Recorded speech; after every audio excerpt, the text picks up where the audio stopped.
Okay, so first of all, for those who haven't read the book, what is the definition of an alpha? The definition, I think the definition of an alpha is, standing up on your own 2 feet, not letting someone push you around or tell you what to do, to not allow yourself to be manipulated or bullied, and to maintain, to be able to maintain your sovereignty, to maintain, autonomy and not um, be victimized by people because, there's a lot of toxic people out there and they want to tell you what to do, tell you what to think. That's been in my, you know, experience Right. as a woman, as an artist. So it's like really standing in your on your in your ground, in your own 2 feet. And I just really want to clarify something because in no way I'm not this isn't like a self-help book and it's not a how-to book. It's like a collection of my personal stories about navigating toxic situations and difficult people, bullies, and like I said, maintaining my sovereignty. That's really, Right. I think one of my favorite stories in the book is that you were 15 and you went to a party at the Playboy Mansion. I love that story. That's insane. I know. And I was so innocent, just because I had boobs, I had my boobs in my mouth, I was just like a skinny girl with like boobs and a mouth sticking out. Um, I didn't, I was still pretty naive. So when this guy is like, I'm like, oh, I'm going to wear my t-shirt and dress like a twin. That's fun because that's what you do with your girlfriends. And when that guy was obviously hitting on me, when it occurred to me what was going on, I just thought it was so funny, but I remember looking at him and just laughing, going, I'm only 15. You could get in so much trouble. You write in the book that you met with Prince for possibly starring in Purple Rain, and basically, it's kind of great. One big reason why you couldn't do it is because how did he pronounce your name? Gina?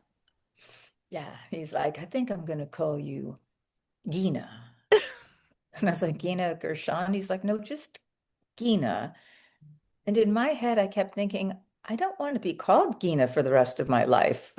And it was more than that. I mean, first of all, you think, oh, it's so flattering that this genius, because obviously Prince was a total musical genius, taking such an interest. And once we got comfortable, he was actually really fun. But I never had someone look at me in a way that, like, I felt as if he were like rearranging my molecules, like, like what we're going to do with her hair? What are we going to do?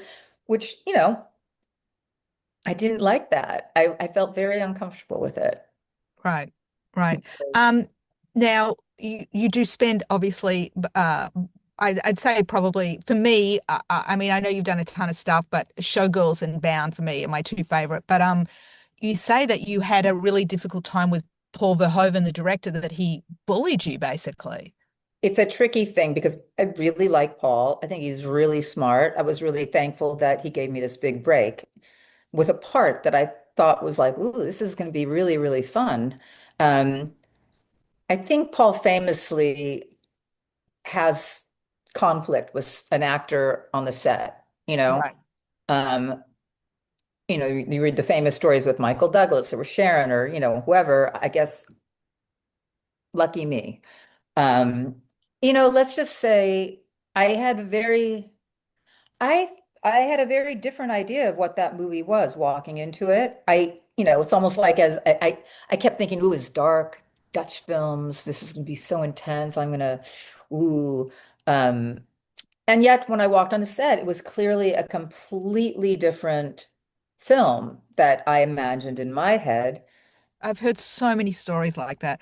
In the middle of filming, he's like, "Okay, we're gonna, show your vagina," and even though it was like you'd had it, that's not. I mean, it's just wild to me. Then it would, Have you heard a lot of stories like that, yeah, really? well, not vagina, but something where it's like, okay, now you're gonna be topless or whatever in the middle of filming. So all these poor women and girls feel pressured, or it's an early role, and they don't know what to do, and so they feel that they have to do that. Well, that's why you have lawyers, Yeah, right? I mean, the truth yeah, is before any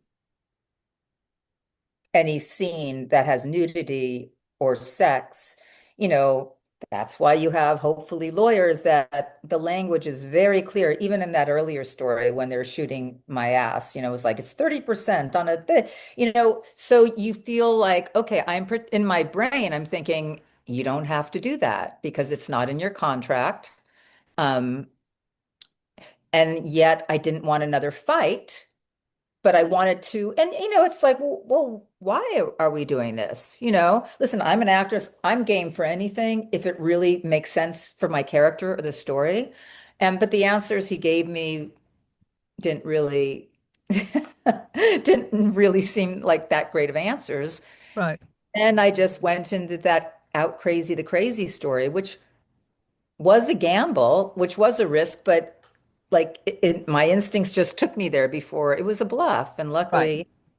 Uh, it worked. I Yeah. just realized now with Showgirls and Bound, you have the entire gay community, like you're a an avatar or whatever. Like you've got it covered. Yeah. And I just did a trans movie. So now I have the LGBTQ. Some people get an EGOT. I have now. Right now I you've got just the did this whole really rainbow. sweet little independent film about this like trans love story. And it's so sweet. I can't wait to see it. Um, but yeah, I think with Showgirls, I thought, wow, the drag queens are going to love me for this.